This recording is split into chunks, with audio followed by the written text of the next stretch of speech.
Being TV, I want to talk about post-traumatic stress. I struggle with this. I was in a 5-car pileup and then worked on a task force saving trafficked kids. And the intel that I used to have to read, there was one little case of a 3-year-old little boy that was killed by his grandfather that I couldn't sleep for almost 6 months after knowing about that case. It just ripped me apart. And people that don't understand post-traumatic stress, like my ex, he doesn't understand what being triggered means. And you try to explain it to people. It's like, look, there are things that you can't do or can't say that really trigger me. And you need to be aware of it and try not to. And he would do it on purpose just to send me into orbit. Like, that's abuse, guys. It's total abuse. So what does it mean to actually be triggered? Being triggered means you're experiencing past pain in the present moment. And he thought it was funny. And I said, I have got to block you. And if you continue to abuse me, I'm going to get a restraining order.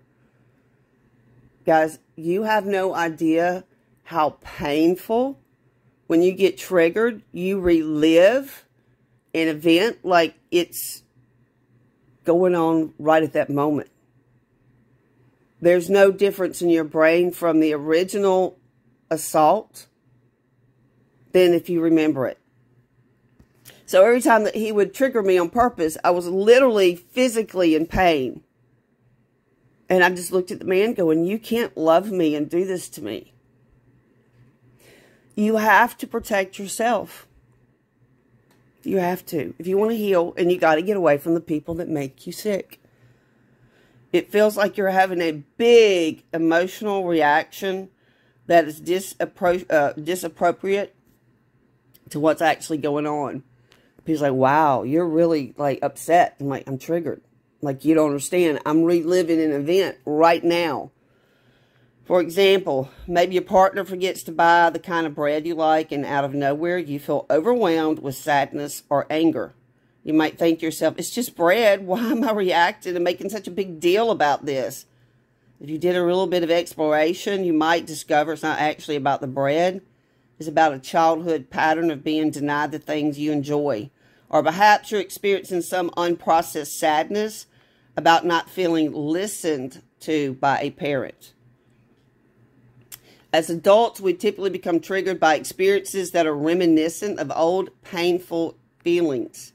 It's like the reopening of a wound that hasn't had a chance to heal. For example, you might get angry when you think that you're being told what to do if you feel controlled in the past. Yeah, don't tell me what to do. I'm not a person to try to control. I will do the opposite of what you do if you try to control me. I rebel. It's defiance. You might get anxious whenever someone isn't there for you if you had an emotionally unavailable parent. Yep, I had a mom that was unavailable.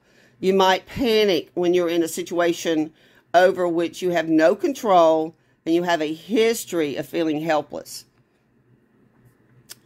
When we experience a trigger, our body kicks off a complex process of self-protection. Like I guard up. Like I just completely shut down. I don't talk to you. I just go into my own little world. That realizes this, for there's 3 possible actions. There's fight, where you fight. Flight, where you just run and get away. Or freeze, where you just become paralyzed.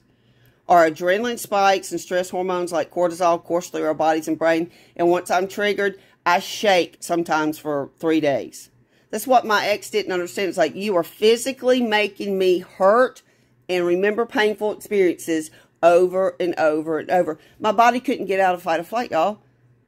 I couldn't get out of fight or flight, and I started getting sick because the body cannot handle this type of adrenaline flowing through its body 24/7. It can't handle that. Identify your trigger. Here's a 3-step process. Notice the internal shift. It's not always easy to recognize what triggered us. Heightened emotions, dysregulated nervous system, that's me, can make it difficult to pinpoint what exactly stimulated such a strong response. The identify your trigger. Go back and try to find the moments when you went from okay to not okay. What felt upsetting? And a comment from your boss, a story on the news, a text from a friend. Guys, you don't know what's triggering you. You have to identify your triggers.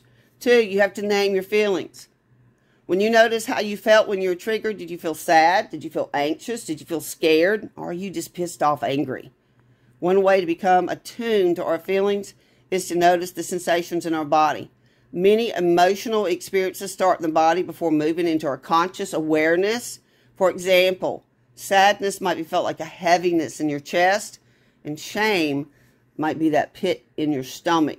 And then to understand the trigger is get to the root of your triggers by asking yourself the following questions.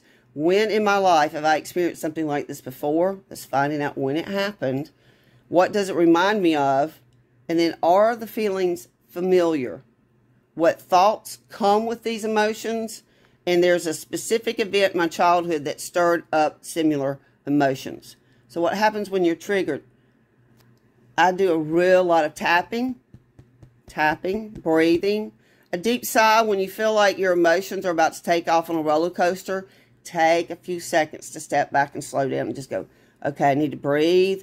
I need to do some, like I do a breathing technique, in for 7, through the nose, holding the diaphragm for 4 seconds, and then out through the diaphragm for 8 hard. In for 7, hold for 4, and out through the diaphragm hard for 8. It's a really good way to get my clients present. You know, your breathing is everything. If you ever lose your breath, you are in trouble. It can be difficult to be objective when you're triggered. Remember, it's okay to step away for a moment and let yourself calm down. And you can end the conversation, put your phone down, walk away from your computer, whatever you need to refocus on to rebalance yourself. Journaling, pen to paper, will help balance the brain. When you're triggered, our thoughts can run like a riot. It's like a wheel. I just get on a rat wheel. I'll call it like that trauma loop. It's a trauma loop they put you on. Journaling can help us release stuck emotions and make sense of our thoughts and feelings. Just write whatever comes to your mind. I'm telling you, writing is very key in your healing. And then accept your feelings. As the saying goes, you've got to feel it to heal it. Be gentle with yourself, guys. It's hard walking through these processes and healing. And try to stay as non-judgmental as possible about your feelings. Often our triggers give us an opportunity to do some more grieving or to heal some things from the point that we need to be dealt with. A little shout out to Therapy with Abby. I really like this about triggers, how to identify them and what to do. You can heal, guys. One bite, one thought, one feeling at a time.